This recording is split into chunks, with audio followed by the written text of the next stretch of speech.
to have a heart-to-heart about our kids, interested in having happier, healthier, more focused children. Well, Jen Kozak is the local author of Healing Without Hurting. Good morning to you, and thank you for coming in. Thank you so much for having me.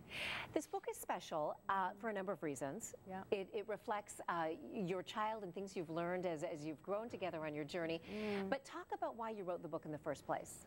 Well, you know, there is an absolute epidemic right now of childhood behavioral problems, neurobehavioral problems, psychiatric problems, and medication has always seemed to be the first and sometimes the only line of defense for these children. And you say that that is not the case, and you've come up with some pretty good reasons why, and you've tried this yourself in your own home. Absolutely, yes. You know, I'm a psychotherapist. I was working in the medical model for 15 years, 10 years before I started this journey, you know, working with psychiatrists and doctors and hospitals, and just thinking that that was the only way to help our children.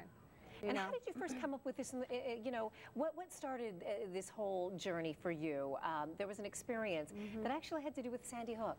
Yeah, you know, interestingly, I started writing the book a little bit before Sandy Hook happened, but you know, I really find that we're not dealing with the underlying issues that are plaguing our children.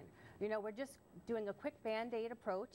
You know, medication could be a quick fix for some children, but for a lot of children, it actually makes them quite worse.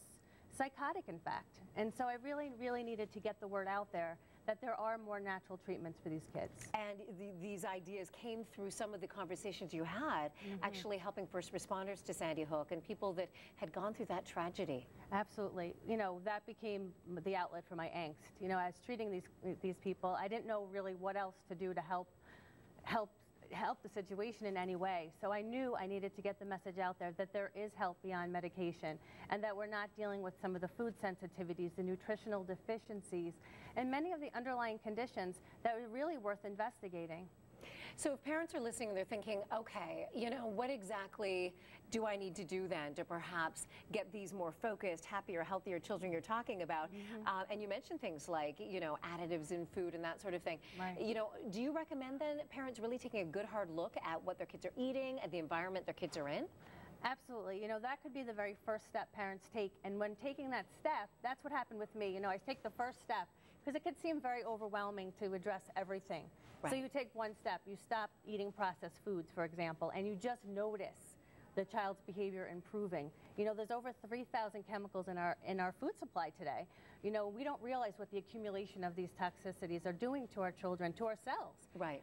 We just wonder why we're having all these problems, and you know, think, oh my goodness, you know, what could this be from? Right. Talk a little bit about your son. He's 8.5 now. He's 8.5.